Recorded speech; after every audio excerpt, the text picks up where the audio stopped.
Isaías capítulo 1, verso 11, lemos assim: De que me serve a mim a multidão de vossos sacrifícios, diz o Senhor.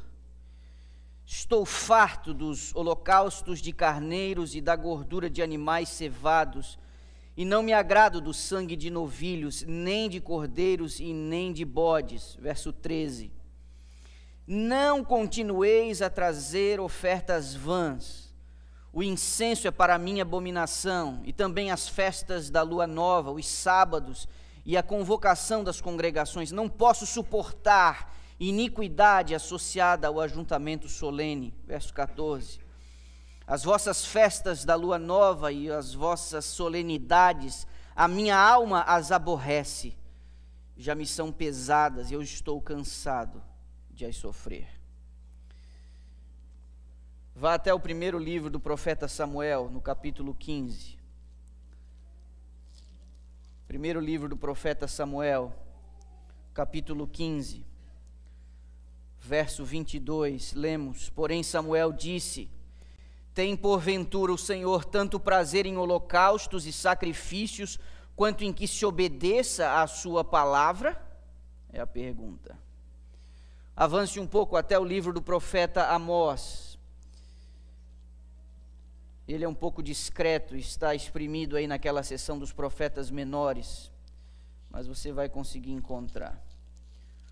Livro do profeta Amós, está grudado em Jonas, está depois de Joel e Daniel e Oséias.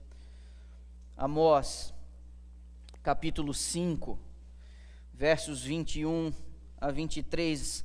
Aborreço, desprezo as vossas festas, e com as vossas assembléias solenes não tenho nenhum prazer.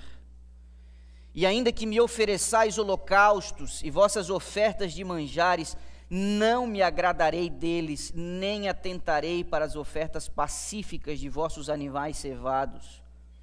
23.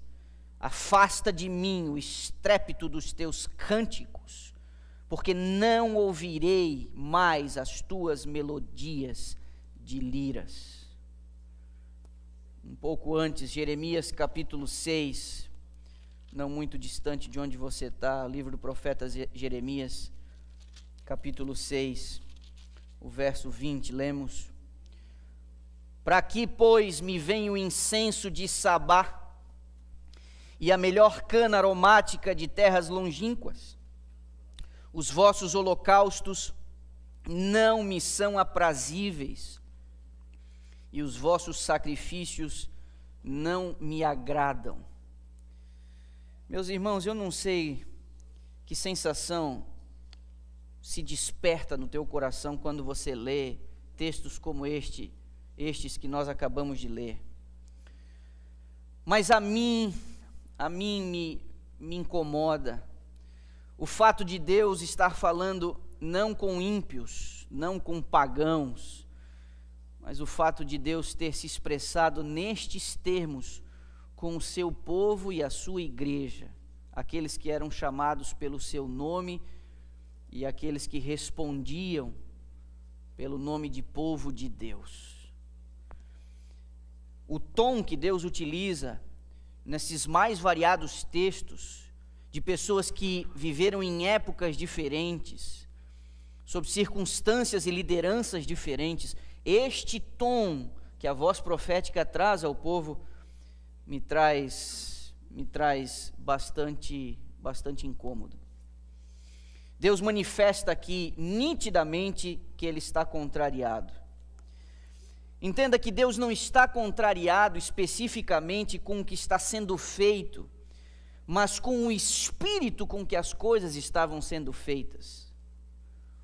Deus não está dizendo: por que vocês estão me oferecendo holocaustos, como se os holocaustos fossem uma invenção humana? Não, Ele faz essas prescrições, Ele ordena estes rituais, essas solenidades, mas estes rituais e solenidades não é o que traz incômodo a Deus, mas o espírito com que essas coisas estavam sendo feitas, porque para espanto de muitos, é possível nós obedecermos e transgredirmos ao mesmo tempo. É possível que a gente obedeça e transgrida ao mesmo tempo. É possível que uma igreja funcione com todos os seus ritos e cerimônias e ainda assim não estar fazendo a vontade de Deus. Meus irmãos, parte do problema é que conceitos não bíblicos não somente passaram a influenciar a igreja, mas a nortear os esforços de igrejas nominalmente cristãs. Não é apenas uma influência, mas o próprio norte que algumas igrejas cristãs estão recebendo de conceitos não bíblicos. O pragmatismo introduziu uma lógica na igreja quase irresistível: vamos fazer o que funciona. Vamos fazer aquilo que dá ibope, vamos fazer aquilo que atrai as multidões. Isso é um pragmatismo quase irresistível às lideranças em muitas igrejas cristãs. Virou uma questão mercadológica. Você não pode mais fazer o que a Bíblia orienta. Isso está fora de moda, isso está obsoleto, isso está rançoso, velho, mofado. Você precisa ter uma leitura correta do público que você quer alcançar. Você não pode mais impor o cardápio à sua audiência. Em tempos de YouTube, Netflix e companhia limitada, o cliente é que determina o que, quando e como ele quer consumir o produto. Agora, se a igreja ceder a esta tendência e oferecer o seu produto ao gosto do cliente, o evangelho será abandonado. Ouça e marque as minhas palavras. A partir do momento em que uma igreja oferece um produto ao gosto do seu cliente, o evangelho será abandonado. Simplesmente porque o evangelho não admite ser reduzido ao nível da conveniência humana. O evangelho, ele precisa ser entregue como ele é, porque é justamente por causa da necessidade humana. Se o evangelho é oferecido, se o evangelho é levado ao nível da conveniência humana, o evangelho não cumpre o seu papel de atender a necessidade humana, e a necessidade humana é diferente da expectativa humana. O evangelho por si só, em sua natureza, ele é escandaloso, ele é desafiador, ele é revolucionário. O evangelho exige a morte, o evangelho exige a renúncia. Parafraseando a senhora White no livro O Grande Conflito, se nós estivéssemos vivendo o verdadeiro evangelho, as fogueiras da perseguição já teriam sido reacesas. Contudo, você pode estar se perguntando aí, nós vamos ser descuidosos em relação à nossa abordagem, a maneira como a gente apresenta o evangelho? A gente vai fazer questão de parecer antipático? Sem adaptações? Claro que não. A questão é que Jesus, ele foi muito habilidoso. Jesus, ele variou a sua abordagem. Eu não vou muito longe para dar exemplos. Quando você abre o Evangelho de João, na mesma página, o capítulo 3 e capítulo 4, no 3 ele fala com um professor da lei, e no 4 ele fala com uma mulher que já estava no 5º casamento. Ele apresenta o mesmo Evangelho para ambos. Ele apresenta a necessidade do Espírito para ambos, ele apresenta a si mesmo para ambos. No capítulo 3 ele diz, o Filho do Homem será levantado. No capítulo 4 ele diz, eu sou a água viva. No capítulo 3 ele diz, o Espírito sopra onde quer. No capítulo 4 ele diz, vai haver um momento em que os seus adoradores adorarão o Espírito em verdade. Ele apresenta o mesmo Evangelho no capítulo 3 e 4. No 3 para um homem extremamente inteligente, um doutor da lei. No 4 para uma mulher de caráter duvidoso. Mas ele não compromete a mensagem. Ele muda a abordagem, mas ele não compromete seu conteúdo. Nós como igreja precisamos ser inteligentes. Nós não podemos comprometer o Evangelho. Mas a gente tem que tomar cuidado para não rebaixar a norma numa tentativa de contextualizar a mensagem. Ouça o que vou lhe dizer: contextualizar sem secularizar. Esse é um grande desafio da igreja. E essa é uma das grandes tentações da igreja. Achar que precisa de alguma forma aliviar a barra para ser relevante, caso contrário, ela não será aceita. Mas eu pergunto para vocês, será que um afrouxamento em relação às exigências do Evangelho, será que as pessoas que propõem esse tipo de caminho, elas estão realmente refletindo nas implicações disso? Meus irmãos, o mundo está embriagado com o vinho da sensualidade. O mundo está afetado pela superficialidade, pela ostentação. O mundo está entregue aos prazeres e ao divertimento. Esse é o mundo em que nós estamos vivendo hoje em dia. Por essa razão, se nós entregarmos o que as pessoas desejam e embalarmos o Evangelho a partir do que elas esperam, nós não estaremos entregando um Evangelho puro, nós vamos estar entregando um subproduto que trará alívio de consciência sem prover salvação. Você pode chamar esse ajuntamento de pessoas num final de semana de qualquer coisa, mas não de igreja. Programa de auditório, indústria cinematográfica, show business, nada disso serve de parâmetro para a igreja. Nada disso serve de parâmetro para a igreja. Com uma dose mínima de honestidade, a gente tem que reconhecer que as últimas décadas não têm demonstrado uma melhora no estado moral das pessoas, e nós já estamos há algumas décadas com igrejas em decadência, especialmente aqui nos Estados Unidos, rebaixando o nível do Evangelho para tentar atingir as pessoas, os 100 igrejas, tentando entregar a eles uma igreja ao gosto do cliente. Mas os últimos anos têm demonstrado que as igrejas não têm produzido cidadãos do reino de Deus. Não podemos afirmar que verdadeiros cidadãos do reino têm sido gerados quando a gente adota esse tipo de estética mais despojada. Ouça-me, a igreja é uma instituição distinta de qualquer outra. As adaptações têm sido tão ousadas que uma das tendências atuais é fazer com que a igreja não pareça uma igreja.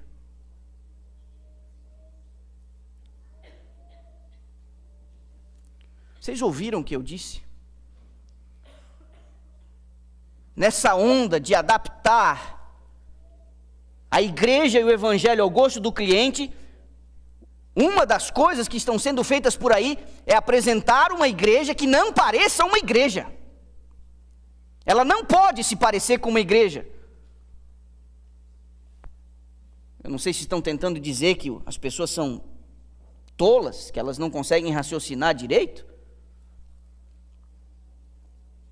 A tendência atual é vender uma igreja como uma espécie de ONG, um clubão de final de semana, um lugar de encontro com amigos, um espaço onde você pode ser quem você quiser, que ninguém o julgue, que ninguém o repreenda, que ninguém o perturbe. Um galpão com teto pintado de preto, um salão escurinho, preservando a sua privacidade, um nome bonito, uma logo moderna lá na fachada, sem vínculos denominacionais. Por melhores que sejam essas intenções, isso é uma cilada. Você não pode ter vergonha da igreja, pelo simples fato da igreja ser a menina dos olhos de Deus. Você não pode ter vergonha da igreja pelo simples fato da igreja ser o corpo de Cristo na terra. Essa má compreensão eclesiológica, a eclesiologia é uma parte da teologia que estuda a teologia da igreja. Essa má compreensão da eclesiologia, do que é a igreja, do seu papel, da sua forma, do seu propósito, uma má compreensão da eclesiologia acaba provocando uma distorção na forma como a igreja opera e no tipo de membros que ela atrai, nutre e gera. Uma igreja que não é igreja, ela não vai atrair membros, nutrir membros e gerar membros para o reino dos céus. Lideranças, em face do crescente desinteresse das pessoas pelas coisas espirituais e pela igreja, sua falta de compromisso, da sua falta de envolvimento com as coisas do reino, eles chegaram à conclusão, algum tempo atrás, que alguma coisa precisava ser feita, e nenhum de nós aqui é bobo, ingênuo, em se conformar com o estado de letargia espiritual da igreja, sem tentar buscar alguma solução. Mas diante dessa necessidade, um dos caminhos adotados por líderes de pequenas e grandes congregações em declínio foi a busca de uma consultoria de empresas especializadas em crescimento de igreja. Essa semana eu consultei uma delas. Existem várias por aí. É uma empresa especializada em crescimento de igreja. No portfólio deles eu fiz uma pesquisa. Pesquisei a palavra Jesus na sua apresentação, na apresentação do produto, nenhum resultado. A palavra Jesus não aparece. Ok, eu pesquisei a palavra Espírito Santo, nenhum resultado. Eu pesquisei a palavra Bíblia em todo o portfólio de apresentação deles, nenhum resultado. Palavra de Deus, nenhum resultado. Aí eu pensei, vou usar sinônimos. E quando eu pesquisei a palavra Cristo, 2 resultados em todo o portfólio. Em algum momento é chamado de corpo de Cristo, em outro momento o impacto de Cristo. Nessa empresa especializada em crescimento de igreja, eles estruturam o produto deles, o produto que eles vendem a pastores, ministros ordenados, líderes de pequenas e grandes congregações que estão experimentando declínio. Eles estruturam esse produto em 4 pilares. Não é Jesus, não é o Espírito Santo, não é a Bíblia. 4 pilares: estratégia, marca, tecnologia e marketing. Isso não é igreja. Eu entendo o desespero. Eu compartilho dos sentimentos de você ver desinteresse crescendo. Eu sei quão doído é você fazer coisas e parecer que essas coisas não surtem efeito, mas eu me pergunto também, qual a novidade disso? Esse sempre foi o problema. Qual a novidade disso? Os homens de Deus tiveram que lidar com isso, os profetas tiveram que lidar com isso. Vários homens de Deus ministraram em favor da igreja, do povo de Deus, e a presença de Deus não foi apreciada através dos seus servos e nem do ministério deles. Qual a novidade nisso? Estratégia, marca, tecnologia, marketing. O problema da igreja desde sempre é que ela não é somente composta por pessoas, a igreja são as próprias pessoas. Usando a alegoria de Paulo, quando ele compara a igreja a um corpo, eu posso afirmar para vocês, além de qualquer contestação, a única coisa que presta na igreja de verdade, a única coisa perfeita da igreja, é a sua cabeça. O corpo sempre foi enfermo, sempre foi. A única alternativa para esse corpo não entrar em colapso é manter-se ligado à cabeça. Ou seja, simples como uma criança pode entender, a solução da igreja é Cristo.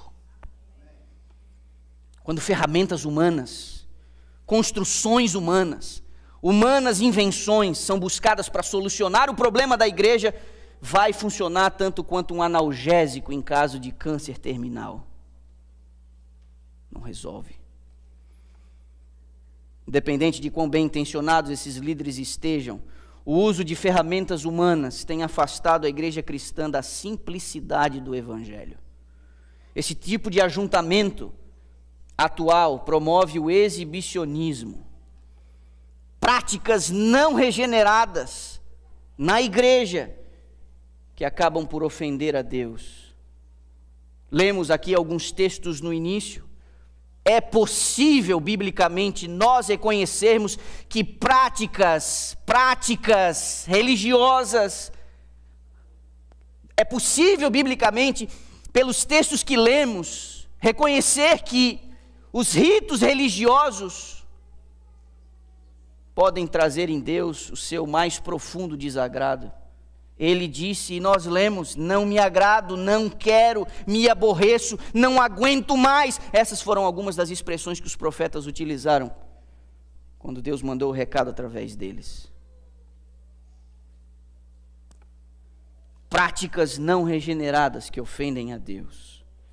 Ajuntamentos que promovem o exibicionismo, porque eles não estão fundamentados em princípios bíblicos. Por favor, repare no que a serva do Senhor vai dizer em relação a alguma coisa sobre isso. Deve a verdade ser explicada com simplicidade, Em caso nenhum devemos seguir o exemplo de exibicionismo demonstrado pelo mundo. Vocês estão vendo isso aí?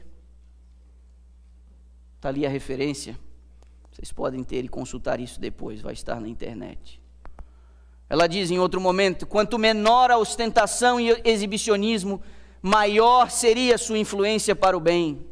Os discípulos deviam falar com a mesma simplicidade com que Cristo havia falado. Ela diz ainda uma outra coisa, uma outra referência: o que tornará nossas igrejas vigorosas e bem-sucedidas em seus esforços não é a obra ruidosa, mas a que faz quieta e humildemente. Não é a ostentação e exibicionismo, mas o espírito paciente, perseverante e acompanhado de oração. Meus irmãos, quando nós nos afastamos da simplicidade de Cristo, nós alimentamos na igreja, nos seus líderes e membros, tendências meramente carnais. Quando nós promovemos um evento espiritual, ouça o que vou lhe dizer. Eu não quero parecer ofensivo, eu não estou desconsiderando os dons que Deus distribui à igreja, eu só estou tentando ajudar o meu rebanho a compreender o propósito para o qual a igreja foi instituída e como nós não devemos atrair o desagrado de Deus, seja por ignorância ou por mera vaidade. Quando nós promovemos um evento espiritual, apoiados no marketing, na imagem de convidados especiais, quando o cantor ou o pregador se torna a principal atração de um evento espiritual, me parece que Deus acaba sendo furtado de sua glória. Temos que ir naquela vigília, vai ter fulano e Beltrano cantando. Temos que ir naquela série de conferência porque vai ter o fulano pregando. Como se o interesse da igreja, o engajamento da igreja dependesse da imagem de um ou outro que temos por aí. Nós não somos movidos por atrações, e nem tampouco nós somos uma atração. Qualquer iniciativa humana, minha igreja, que exclua o papel do Espírito Santo e atribua a ele uma função de mero coadjuvante, vai ficar devendo. Quando se perde a noção do objeto de culto, as distorções são inevitáveis. Quando se esquece que no culto Deus é a única plateia, a motivação também é desvirtuada. Quando Deus ele é compreendido como a única plateia, a quantidade de adoradores não impressionará mais ninguém. Como foi o culto? Uma bênção, estava cheio de gente. Espera aí. Nós vamos medir a eficácia, o poder e o benefício de um culto pela quantidade de pessoas presentes? O culto foi feito para quem? Quem é a plateia? Num ajuntamento de sábado pela manhã como o nosso? O que é feito aqui, tocado, cantado e pregado, leva em conta o que? Em sua essência, quantidade de pessoas ou tipo de pessoas que está presente? Quando Deus é o objeto do culto, a performance não estará mais no centro do debate. Aí você pode se perguntar aí, então pastor, a gente pode ser descuidado, desorganizado? Obviamente que não. Quando as escrituras preservam um relato de quão minucioso Deus foi, a condução dos negócios da igreja requer duas coisas: aptidão e qualificação. Os que são aptos e os que estão qualificados para desempenhar determinadas funções. Isso não pode ser desconsiderado. Contudo, serva do Senhor, ela ainda diz: não é a grandeza da obra, mas o amor com que é feita que determina o seu valor. São duas linhas. Leia aí e releia, por favor. Não é a grandeza da obra, não é a quantidade de gente, não é o movimento, não foi o orçamento, não foram os aplausos, não foi a audiência. A grandeza da obra, ela é da igreja. Ela diz: o bom êxito depende do espírito de consagração e abnegação com que o trabalho é feito. Ela ainda também diz: amor e atributos que Deus mais aprecia. Meus irmãos, com que espírito nós nos envolvemos com as coisas do reino? Quando a gente participa de um ministério, me ouça por favor, quando nós participamos de um ministério, a gente faz com a intenção de servir a igreja ou a igreja nos servir? Quando você aceita um cargo, que expectativa você tem? Você tem a expectativa de servir a igreja ou que a igreja honre os teus eventos?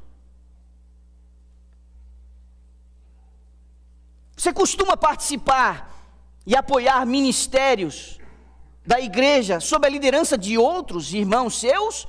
Ou o seu envolvimento sempre acontece quando você é o cabeça, quando você é o diretor do departamento? Seu envolvimento depende do cargo que você ocupa, ou você está ali para servir os outros que estão empenhando outras iniciativas?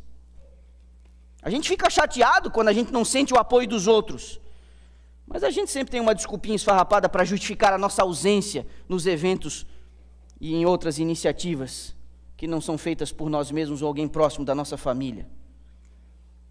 Eu faço uma outra pergunta para você: seria correto, num culto, um cantor ou o pregador deixar o ambiente e ir embora depois que ele se apresenta aqui na frente? Cantor que canta e vai embora, nem sermão assiste. Isso faz sentido?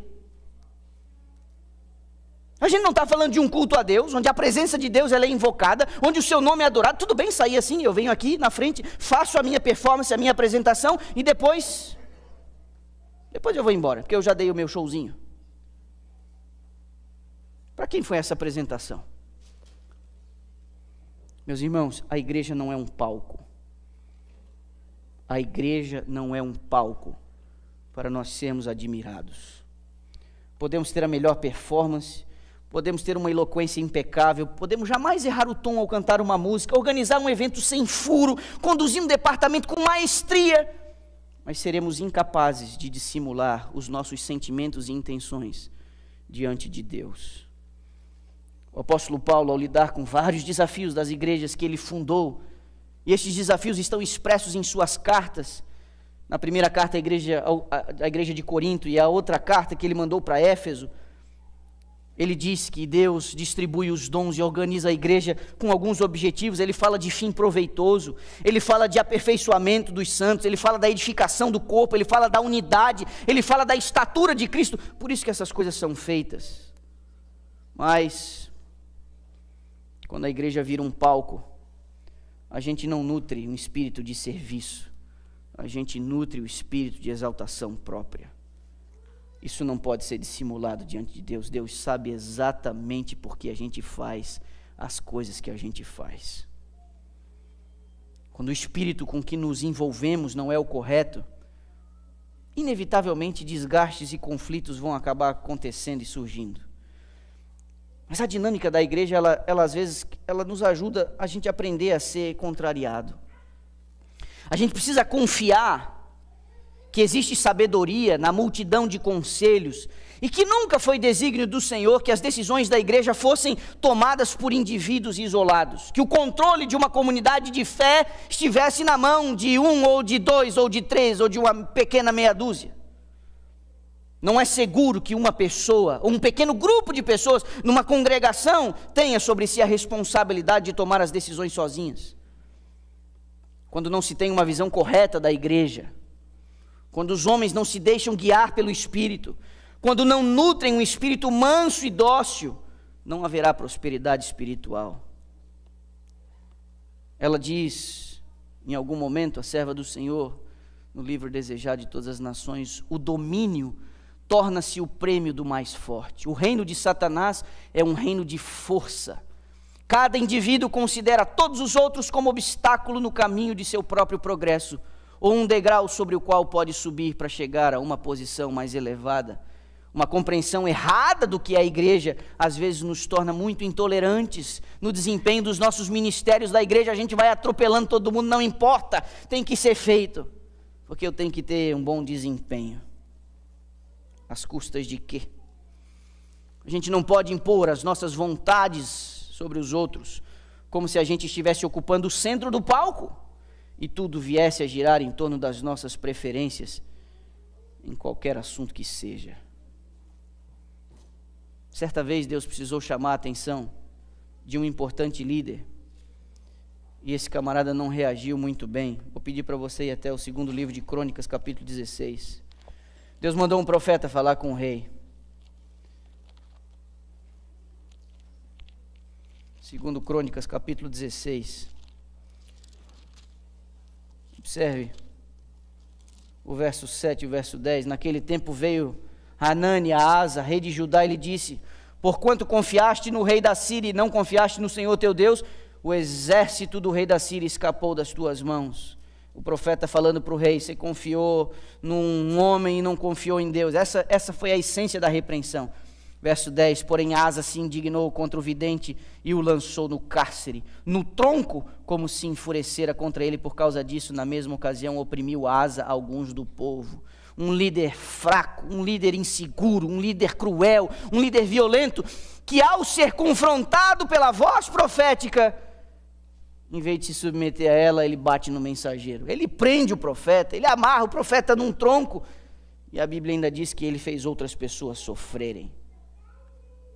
Quando eu tenho uma visão equivocada do que é a igreja, quando eu tenho uma visão distorcida do que é a igreja, quando eu não entendo que a igreja não é um palco para eu demonstrar as minhas habilidades, eu me submeto ao juízo dos meus irmãos, eu consulto o conselho dos meus irmãos, eu sou repreendido pela ministração dos meus irmãos.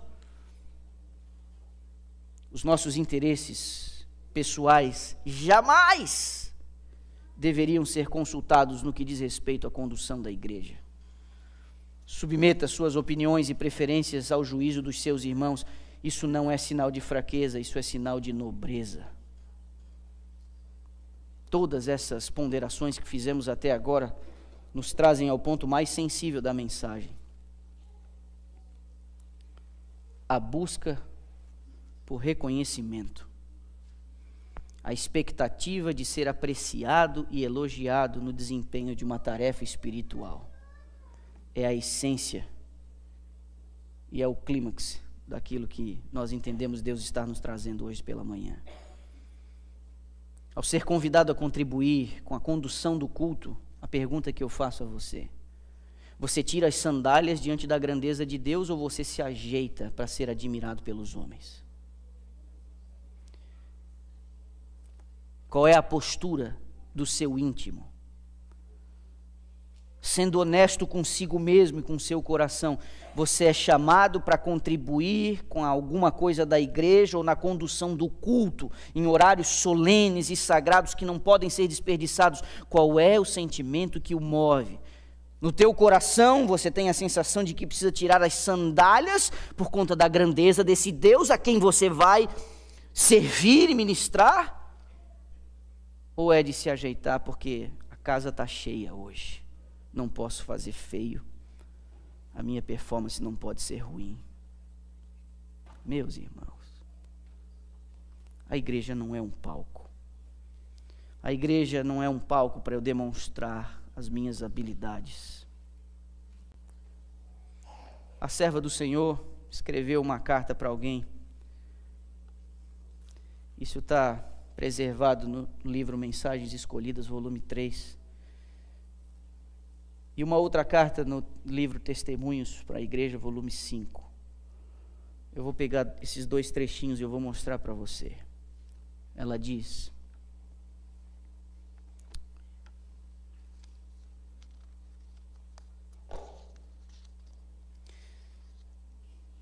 só um instante.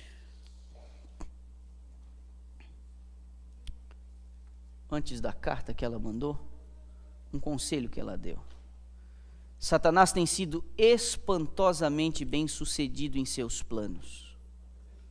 Homens de experiência, pais de família, que manifestam oposição obstinada quando são contrariados, mostram claramente que não podem controlar a si próprios ou não o fazem.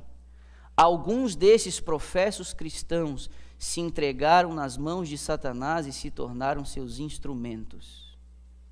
Eu destaco aqui: Satanás tem sido muito bem sucedido com gente que não consegue lidar com o fato de que foi contrariado.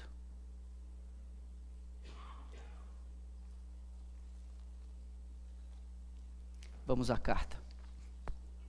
Ou não, ainda o texto. Ela ainda diz alguma coisa sobre essas pessoas. Eles influenciam almas contra a verdade ao expressarem sua insubordinação e impaciente descontentamento. Embora professando justiça, estão afrontando o Todo-Poderoso. Embora professando justiça. Olhe para mim aqui, eu vou fazer um breve adendo aqui. Uma das coisas mais difíceis de a gente lidar é com expectativas não correspondidas, que às vezes a gente tem que administrar na igreja, e as pessoas, quando contrariadas, elas se desculpam com argumentos espirituais. Aparentemente essa pessoa está defendendo a igreja. Aparentemente a pessoa está defendendo os motivos do bem da igreja. É muito difícil lidar com esse tipo de coisa. E ela diz aqui, embora professando justiça, estão afrontando o Todo-Poderoso, e antes de estarem cientes da enormidade do seu pecado, cumpriram os objetivos do adversário. A impressão foi deixada, a sombra das trevas foi lançada, as setas de Satanás encontraram seu alvo. Verdadeiramente um pouco de fermento levedou toda a massa, diz ela. A gente tem que tomar muito cuidado. E não se engane, por trás de ressentimentos, por trás de sentimentos de contrariedade, há uma má compreensão do que de fato é a igreja. Há uma má compreensão. Vamos à carta agora sim. O amor ao louvor, ela se refere a alguém, tem sido o principal incentivo de sua vida. Essa é uma pobre motivação para um cristão. Você gosta de ser mimado e louvado como uma criança. Precisa lutar muito contra a sua própria natureza. É duro para você vencer suas tendências naturais e levar uma vida santa e abnegada. Meus irmãos, olhem para mim. Eu vou dizer aqui para vocês. Estou com quase 18 anos na obra do ministério pastoral. E até hoje eu não consegui entender, e até hoje eu não consegui ser convencido de algumas coisas. Eu quero que você me entenda aqui, porque a gente precisa construir aqui um entendimento maduro em relação à igreja. Você ainda vai ter anos de envolvimento com a igreja, sob a liderança de outras pessoas, liderando outras pessoas. Olhem para mim. Essa é uma carta que ela escreve para alguém que está dizendo que quer muito ser mimado e louvado. Uma pessoa que gosta, tem essa expectativa. Olhe para mim. O assunto do elogio e da lisonja, o perigo de elogiar alguém, é um sermão para um outro dia. Hoje eu vou arranhar esse assunto, mas eu quero que vocês compreendam. Nós não ajudamos as pessoas quando nós amassageamos o ego delas. Nós não ajudamos. Nós não ajudamos as pessoas que têm uma expectativa muito grande de serem elogiadas e reconhecidas. Ao fazer isso para elas, nós não as ajudamos. Uma coisa é você reconhecer esforço. Uma coisa é você incentivar uma pessoa que está fazendo um trabalho que é um trabalho difícil. Isso nós devemos uns aos outros, nos incentivarmos. Mas não com o objetivo de dizer para a pessoa, olha, nós não ajudamos. Isso é imaturidade emocional e espiritual. E a carta que essa senhora, na qualidade de profeta, manda para alguém é nesse tom aí. Mas tem outra, e essa eu acho que é até pior, porque essa ela manda não para um indivíduo, mas para um casal. Ela diz assim: o irmão X poderia ter servido muito bem nesse ramo da obra, caso juntamente com outros na igreja tivesse seguindo o caminho certo, mas ele não tem sido muito elogiado e muito mimado. Isso quase o arruinou. O Senhor pode fazer as coisas sem ele, mas ele não pode dar-se ao luxo de realizar qualquer coisa sem Deus. O Senhor confiará sua obra a homens de mãos limpas e coração puro, pois é uma honra assumir responsabilidades em sua causa. Olhe para mim aqui, antes de a gente entrar no assunto com a esposa. Olha aqui para mim, que é o próximo texto. Nessa carta, ela não nega as qualificações dessa pessoa. Ela não nega algo que essa pessoa poderia ser muito útil. Mas desde o início dos primeiros textos que nós lemos hoje pela manhã, não é apenas o que nós fazemos diante de Deus, mas com o espírito que a gente faz. E esse camarada, apesar de talentoso, habilitado, útil, ele tinha expectativas altas de ser elogiado e mimado. E igreja não é palco. Eu não posso exercer ministério, eu não posso me envolver com as coisas na expectativa de que as pessoas olhem para mim e digam: muito bem, você é, uau. Nós não podemos fazer isso. Inclusive eu digo a vocês, mesmo vocês que são pais, que têm filhos, e desde cedo vão conduzindo e vão introduzindo os filhos nos serviços da igreja, isso é fantástico. Mas a gente não elogia, não sei, pontos de caráter, a gente não elogia performance, a gente não elogia aparência, a gente não alimenta a vaidade, a gente não alimenta o mimo. Igreja não é palco, gente, e nós temos que tomar cuidado em relação a isso.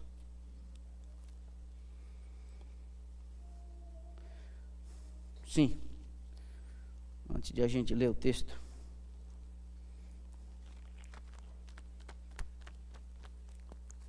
as ilustrações ajudam a gente, né? Vamos entender isso aqui como um ego, né?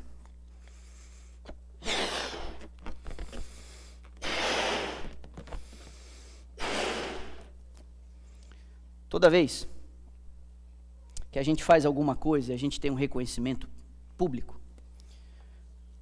nós viemos com defeito de fabricação. É isso aqui que acontece.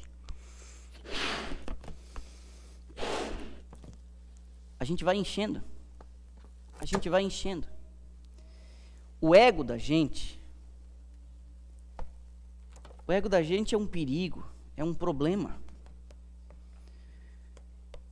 É esse ego que vai tirar muita gente do céu. É esse ego que vai fazer com que alguns, no dia da prestação de contas, façam uma lista diante do juiz e digam: mas Senhor, em teu nome realizei milagres, expulsei demônios, fui pastor da igreja 35 anos, me jubilei, fui até o final no meu ministério, fui ancião de igreja por 20 anos, fundei 3 igrejas, fui o primeiro adventista num bairro lá, fiz um pequeno grupo, tinha pequeno grupo na minha casa, fiz um monte de coisa, dei estudos bíblicos, cuidei do ministério da mulher por anos, fui diretora das docas por não sei quanto tempo. Você faz uma lista, você vai fazer uma lista diante de Deus e vai dizer: eu fiz tudo isso aqui em teu nome, e teve até alguma utilidade? Claro que teve, meu irmão. Sabe por que Deus usa mesmo assim as pessoas? Porque quando Deus quer e precisa usar pessoas, porque Ele tem outros para salvar, Ele usa até uma mula. Ele usa até uma mula. Para fazer o profeta se ligar, ele fez a mula falar. Não vai poder agora ajudar a gente a fazer uma coisa ou outra que dê certo? Claro que vai, mas o problema é o ego. O problema é o ego. E a gente precisa de ajuda ao nosso redor, com o nosso ego. A gente precisa estar rodeado de pessoas que nos ajudem a perceber que a gente não é tudo isso que a gente pensa que a gente é. O problema é que na maioria das vezes, justamente os que deveriam nos ajudar, acabam encorajando um comportamento nocivo que alimenta a nossa vaidade e o nosso orgulho. Sim, agora sim, caramba, eu tentei 3 vezes, agora é o texto. Você se casou com uma mulher de vontade forte e firme. A cartinha que ela escreve. A disposição natural dela era supremamente egoísta.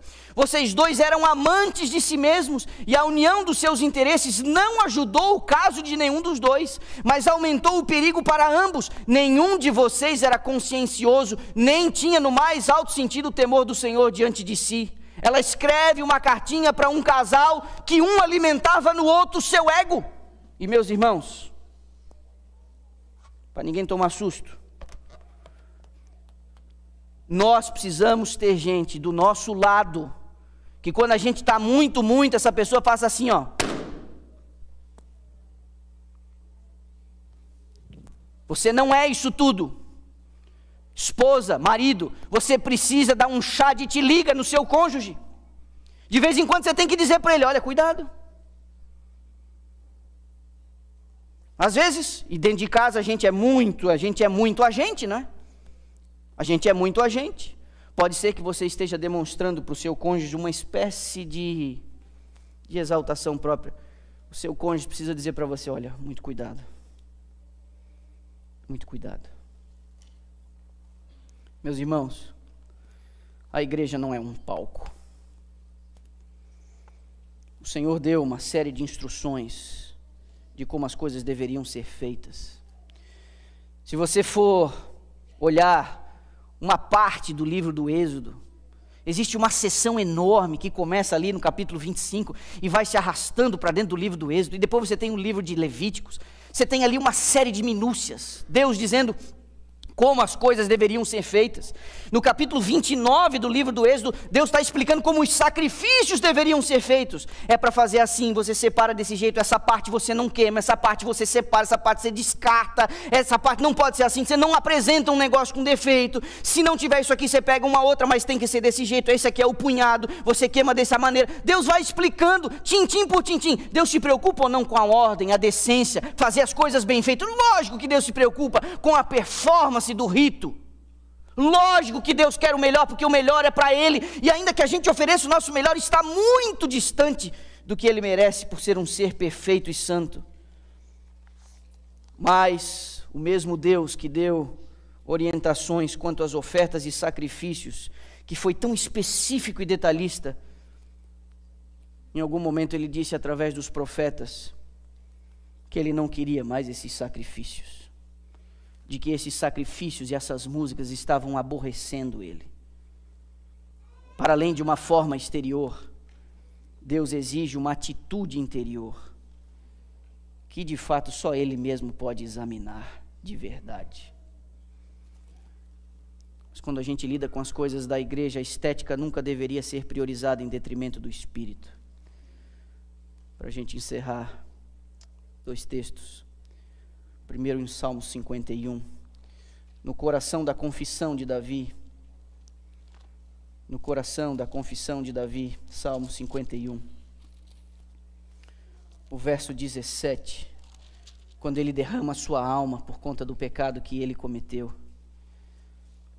Ele diz assim: sacrifícios agradáveis a Deus são o espírito quebrantado, um coração compungido e contrito. Isso Deus não desprezará. Ele diz antes, se eu pudesse fazer uma série de sacrifícios, mas não é isso que Deus quer. O que Deus quer é um coração contrito, uma alma que reconhece a sua necessidade. É esse espírito com que nos aproximamos do Senhor. É isso que Ele tem interesse, é isso que Ele está buscando. O apóstolo Paulo, mais tarde, ele vai orientar a igreja da mesma forma. Esse texto que você conhece, de Romanos 12, o verso 1, ele orienta a igreja em Roma, e aí ele diz algo incrível, já num outro contexto. Rogo-vos, pois, irmãos, Romanos 12, 1, pelas misericórdias de Deus, que apresenteis o vosso corpo por sacrifício vivo, santo e agradável a Deus, que é o vosso culto racional. Não é a forma pela forma, mas é o espírito com que nós nos apresentamos diante do Senhor, o espírito com que nos envolvemos com as coisas do Senhor, não para sermos reconhecidos pelos homens, não para sermos louvados pela comunidade de fé, não para termos o nosso nome em destaque e as pessoas comentando quão habilidosos e talentosos nós somos. Isso é uma ofensa a Deus. Isso coloca Deus no canto, isso rouba dele a sua glória, e não vai trazer a não ser aborrecimento e desprezo. Deus acaba usando as pessoas? Lógico que Deus acaba usando as pessoas, mas isso não dá garantia de que quando você for receber o galardão, Ele vai achar que você mereça o galardão. Quando os homens se exaltam, sentindo que são uma necessidade para o êxito do grande plano de Deus, o Senhor faz com que sejam postos de lado. Torna-se evidente que o Senhor não depende deles. A obra não se detém por causa do seu afastamento da mesma, mas vai adiante ainda com maior poder. Olhe para mim, meu irmão. Deus não depende da gente. Deus não depende de ninguém. Deus não depende de você e Deus não depende de mim. O envolvimento do seu povo no avanço do reino é um privilégio que Ele nos concede, em primeiro lugar, para que nós preservemos a nossa alma no caminho da justiça e da salvação. Às vezes é dramático para uma liderança de igreja, para pastores e anciãos, líderes de departamento, chegar aqui na frente e se estribuchar, para convencer você de investir na sua própria salvação, para convencer você de que o culto vale a pena vir, para convencer você de que a escola sabatina vai ajudar você na sua caminhada de fé, para convencer você que o seu filho deve chegar aqui cedo. A gente se estribucha aqui na frente. Mas mesmo os que estão envolvidos, não estou falando dos que se acomodaram, não estou falando daqueles que adormeceram, eu estou falando dos ativos. Mesmo entre os ativos, os participantes, ainda entre estes, nós precisamos tomar cuidado para a gente fazer com o espírito correto, o espírito de serviço, porque a igreja não vai no meu ritmo, é eu que vou no ritmo dela. A igreja não vai atrás do que eu acho ser correto em relação à música.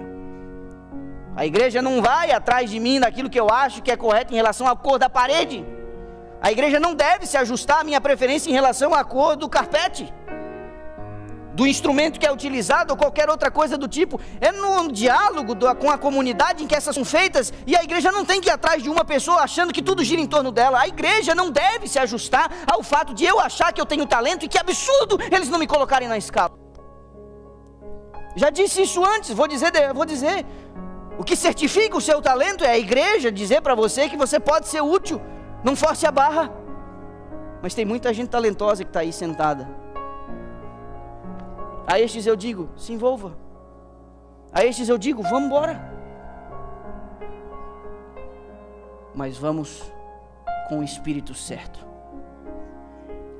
Aos que hoje lideram, aos que hoje estão envolvidos, aos que hoje militam, a estes eu digo, vamos continuar com o espírito certo.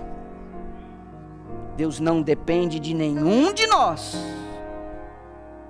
mas nos deu a honra de participar. O último texto diz: aqueles que acham que a obra depende deles, Deus vai tirar essas pessoas. Deus vai tirar, e Deus tira mesmo. Por quê? Porque Deus não pode ser furtado de sua glória. Tempos difíceis estamos vivendo, meus irmãos. Tempos difíceis. Essa semana eu conversei com um pastor com quem eu me aconselho. Eu perguntei a ele, já aposentado: você viu movimento hippie? Você viu Guerra Fria, a queda do comunismo como ferramenta política? Você viu vários fenômenos, estabilidades econômicas, superinflação, tudo isso você viu? Minha pergunta, depois de ter visto tudo isso, de ter trabalhado na igreja ao longo de todo esse tempo, a minha pergunta é: esse de fato é o tempo mais difícil que você já presenciou em sua vida? Ele não levou um segundo para me responder, sem dúvida alguma. E nós estamos aqui, vivendo este tempo. Muito cuidado, são tempos difíceis. Na quinta-feira eu falei com uma pessoa, longamente. Meu coração se apertou diante de todos os sofrimentos e angústias vividas por essa pessoa. Às vezes eu converso com alguns dos meus parentes, alguns dos meus amigos de infância. Às vezes eu converso com líderes de igrejas em que fui pastor e eu pergunto: e fulano, e beltrano, e ciclano? Muita gente ficando pelo meio do caminho, muita gente apostatando, muita gente abandonando o caminho da fé, muita gente. Tempos difíceis. E um dos tempos difíceis, uma das características desse tempo difícil é que a igreja tem se transformado numa coisa que ela não deveria ser. Essa igreja brasileira de Dallas, nós vamos ceder a esse tipo de tendência? Nós vamos afrouxar as exigências do evangelho ao nível da conveniência de nossa plateia? Nós vamos Nós vamos alimentar o espírito de vaidade, de mimo, aqui um insuflando o ego do outro, ou nós vamos nos animar a servir com amor abnegado, entendendo que o que é feito aqui é feito única e exclusivamente para a glória de Deus? Meus irmãos, que Deus tenha misericórdia de nós. Você que está sentadinho aí, Deus tem algo para você fazer. Deus quer que você faça. Deus te deu as ferramentas para fazer. Pois faça. E faça com o espírito certo.